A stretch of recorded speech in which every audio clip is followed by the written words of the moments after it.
आज हम आपको कैलिफोर्निया की आग, जिस आग के सामने एक सुपर पावर विवश खड़ा है, उसके बारे में बताने जा रहा हूँ। आखिर क्यों जल रहा है कैलिफोर्निया? अमेरिका के कैलिफोर्निया का लॉस एंजलिस शहर पिछले 7 जनवरी से आग की चपेट में है। इस आग से अब तक 25 से ज़्यादा लोगों की जान जा चुकी है। सैकड़ों घरों को राख में तब्दील कर दिया। 40,000 एकड़ से ज़्यादा इलाकों इसके चपेट में ले लिया। कैलिफोर्निया में आग बुझाने के लिए जो अब एक नए केमिकल का इस्तेमाल किया जा रहा है, वो कुछ और नहीं, अमोनियम फास्फेट है। अमोनियम फास्फेट से बने पिंक फायर रिटार्ड का इस्तेमाल किया जा रहा है।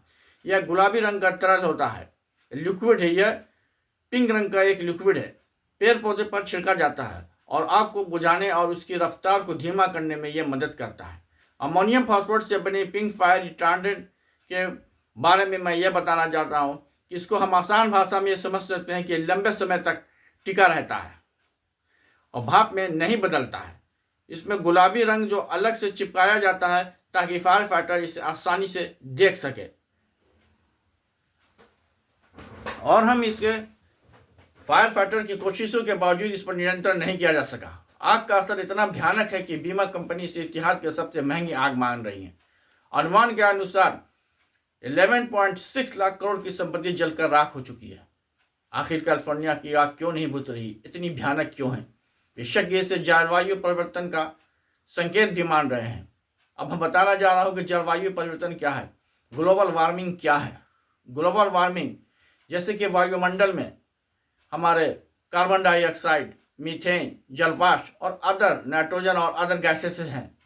ये गैसेस मिलकर हमारी धरती को एक ऐसा वातावरण, ऐसा सुटेबल टेम्परेचर देते हैं जिस पर कि हम सर्वाइव कर रहे हैं। अगर ये गैसें नहीं हो तो ये धरती का तापमान इतना नीचे आ जाएगा कि इस पर लिविंग बीइंग को सर्वाइव करना मुश्किल होगा। लेकिन फिर भी जब इसमें जो कार्बन डाइऑक्साइड है, जो सूर्य की किरणें जो ज़मीन पर पड़ती है, इससे जब लौटती हैं तो इसके कुछ पार्ट को इससे ऑब्जॉर्ब करता है, जिससे कि गर्मी बनी रहती है, एग्जिस्टेंस टेम्परेचर बना रहता है, जिस पर कि ह्यूमन बीइंग और लिविंग ऑर्गेनिज्म सर्वाइव करते हैं। लेकिन जब इसी का इस्तेमाल हम ज़्यादा से ज़्यादा करने लगे हैं, जिस तरह से आजकल हम थॉटलेसली इसका इस्तेमाल कर रहे हैं, फैक्ट्रीज बन रही है और पेड़ पौधों को काटा जा रहा है, जिसमें कि कार्बन डाइऑक्साइड की मात्रा बढ़ती जा रही है। इससे कार्बन डाइऑक्साइड की मात्रा बढ़ने से ये ज़्यादा से ज़्यादा हीट को एब्जॉर्ब कर रहा है, जिससे इसका तापमान बढ़ता, धरती का तापमान बढ़ता जा रहा है, जिससे कहीं हम बाढ़ देख रहे हैं, कहीं सुखाड़ देख रहे हैं। इससे भी जोड़ा जा सकता है। और ऐसा कहा जा रहा है कि धरती का तापमान 1 डिग्री सेल्सियस से ज़्यादा बढ़ता चला जा रहा है। बड़े बड़े ग्लेशियर, ध्रुवों पर जमा हुआ बर्फ पिघलती जा रही है। इस वजह से हम सभी को, हर बड़ी कंट्री को ग्लोबल वार्मिंग के ऊपर ध्यान देना चाहिए। सिर्फ सबमिट करने से और कानून बनाने से नहीं चलेगा, बल्कि हम लोगों को इसके ऊपर सीरियस होना चाहिए, तभी इसका कोई ऑथेंटिक सॉल्यूशन निकल सकता है। और इस आग के चपेट में हॉलीवुड के बड़े बड़े स्टार भी आ गए, उनके घर भी जल गए। इसमें एक नाम जेम्स वुड थे, केन, पेरिस हिल्टन जैसे बड़े बड़े नामी हॉलीवुड एक्टर एक्ट्रेस के मकान भी जलकर खाक हो गए।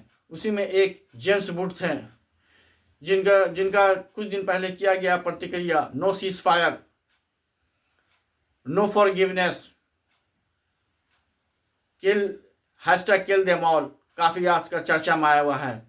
लेकिन हमें जानना चाहिए, we all are human being, we all are not only human being, we all are rational being, we have to talk in a rational way.